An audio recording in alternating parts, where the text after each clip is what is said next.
성도 여러분 안녕하십니까? 2023년 9월 28일 목요일 새벽 말씀 함께 나누겠습니다. 함께 나누실 하나님 말씀은 열왕기상 10장 1절에서 13절까지 말씀입니다. 본문은 여호와로 말미암은 솔로몬의 명성을 듣고 찾아온 스바 요왕에 대한 기록이 소개되고 있습니다. 본문을 통해서 하나님을 섬기되 최선을 다해야 함과 소문을 능가하는 참 그리스도인이 되어야 함에 대해서 묵상하겠습니다. 첫째 묵상할 내용은 하나님을 섬기되 최선을 다해야 한다라는 것입니다. 본문 1절에 보시면 스바 요왕이 여호와의 이름으로 말미암은 솔로몬의 명성을 듣고 와서 어려운 문제로 그를 시험하고자 하였다고 했습니다. 여기 나오는 스바 요왕이 누구인지 또 어디서 왔는지 본문에서는 아무 설명이 없습니다. 우리 주님께서는 남방 요왕이라고 불렀는데 그로 볼 때에 스바 요왕은 이스라엘 남쪽에 위치한 나라에서 왔다는 사실은 분명합니다. 에티오피아 교회는 이 스바 요왕이 에티오피아의 요왕이라고 믿습니다. 또 다른 곳에서는 예멘의 요왕이라고 주장합니다. 스바 요왕이 에티오피아 요왕인지 아니면 예멘 요왕인지는 분명하지 않습니다.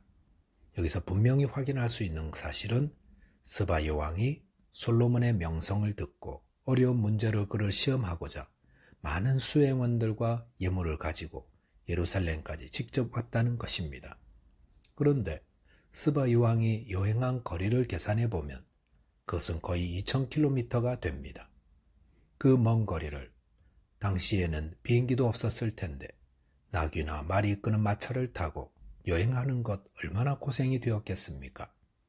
한 나라의 통치자가 그 먼 거리를 여행하여 온다는 것은 쉬운 일이 아닙니다.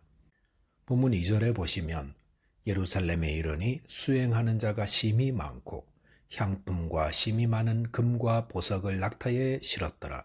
그가 솔로몬에게 나와 자기 마음에 있는 것을 다 말하매 라고 하였습니다. 여기 보시면 스바 요왕을 수행한 자가 심히 많았다고 하였습니다. 한 나라의 통치자가 움직이니까 얼마나 많은 군대와 수행원들이 대동했는지 짐작으로도 알 수 있습니다. 또한 심히 많은 향품과 심히 많은 금과 보석을 낙타에 실었다고 했습니다. 이것은 스바 요왕이 다스리는 나라가 얼마나 부유한가 하는 것을 보여줍니다.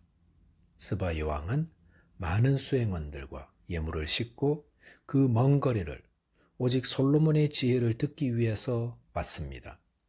마태복음 12장 42절에서 예수님은 심판 때에 남방 요왕이 일어나 이 세대 사람을 정죄하리니 이는 그가 솔로몬의 지혜로운 말을 들으려고 땅 끝에서 왔음이거니와 솔로몬보다 더 큰 이가 여기 있느니라 하였습니다.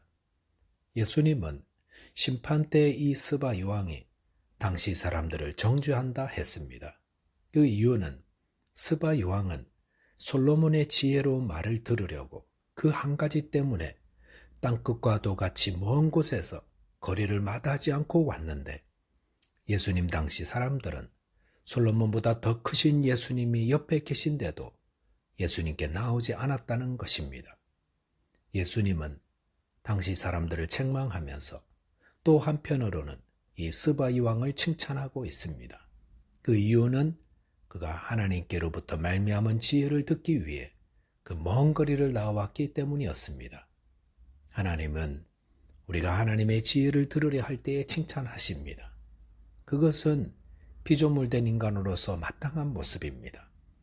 예수님이 탄생하셨을 때에 동방의 박사들은 별을 보고 유대인의 왕을 찾아와 경배했습니다. 이들은 유대인도 아니었습니다.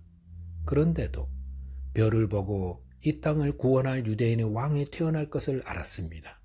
그랬을 때에 그들은 예물을 준비하여 먼 거리를 여행하여 아기 예수님을 찾아 경배하였습니다. 이 동방의 박사들의 모습, 또 스바 요왕의 모습은 하나님이 이 땅에 구원자를 보내시고 또 지혜의 말씀을 주셨을 때에 피조물인 우리 인간이 어떻게 해야 하는지를 보여주고 있습니다. 그것은 당연히 찾아가야 한다는 것입니다. 그것이 피조물로서 창조주에 대해 마땅히 가져야 할 태도입니다. 저와 여러분이 온 땅을 창조하시고 또 지혜로 다스리고 또 심판하실 하나님 앞에 나아가 하나님을 섬기고 경배하는데 온 마음과 뜻과 정성과 힘을 다하시기 바라겠습니다. 둘째로 묵상할 내용은 소문을 능가하는 참 그리스도인이 되어야 한다라는 것입니다. 본문 3절에 보시면 솔로몬이 그가 묻는 말에 다 대답하였으니 왕이 알지 못하여 대답하지 못한 것이 하나도 없었더라 라고 하였습니다. 스바 유왕은 자신이 가지고 온 어려운 문제들을 솔로몬에게 다 물었습니다. 그럴 때 솔로몬이 알지 못하여 대답하지 못한 것은 하나도 없었습니다. 본문 4절 5절에 보시면 스바 여왕은 솔로몬의 모든 지혜를 듣고 또 왕궁과 식탁 자리에서 신하들이 섬기는 모습들을 보고 또 여호와의 성전에 올라가는 계단을 보고 크게 감동되었습니다.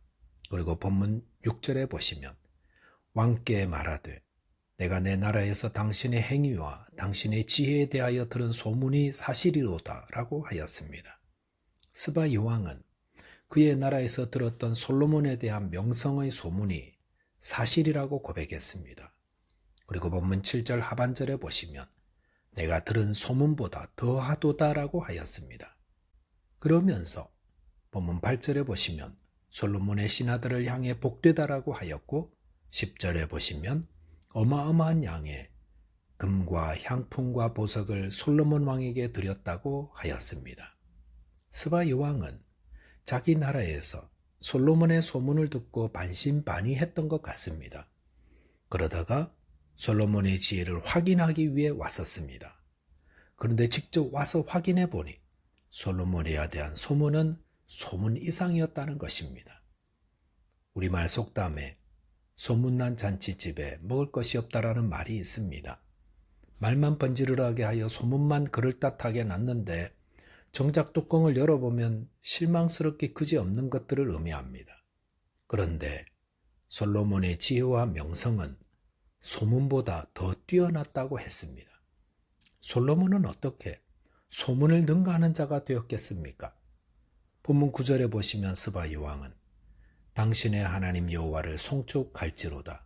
여호와께서 당신을 기뻐하사 이스라엘 왕 위에 올리셨고 여호와께서 영원히 이스라엘을 사랑하심으로 당신을 세워 왕으로 삼아 정의와 공의를 행하게 하셨도다라고 하였습니다.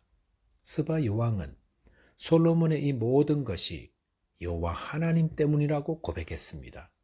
그 말은 솔로몬의 지혜와 이 모든 것이 여호와 하나님께로부터 받은 것이라는 말입니다. 그렇기 때문에 이토록 소문보다 더 뛰어난 자가 될 수 있었다는 말입니다.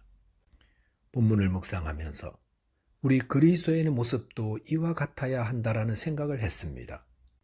어떤 기독교인에 대한 소문을 듣고 만났더니 그 소문은 빙산의 일각이었고 그 소문보다 훨씬 더 진국이더라 라는 말이 나와야 한다는 것입니다. 물론 그런 말을 듣는 것이 목적이 되어서는 안 될 것입니다. 하지만 참 그리스도인은 소문을 능가하는 자 되어야 합니다. 그러면 어떻게 소문을 능가하는 성도가 될 수 있겠습니까? 그것은 진짜가 되면 됩니다. 가짜들은 소문으로 자신을 포장합니다. 그래서 가짜들은 소문에 민감합니다. 내가 생각하는 모습과 다르게 보이는 것이 두려운 것입니다. 하지만 진짜들은 소문에 신경 쓰지 않습니다. 왜냐하면 소문이 어떻게 나든 진짜가 바뀌는 것이 아니기 때문입니다. 진짜들은 포장할 필요도 없고 소문에 신경 쓰지 않아도 됩니다.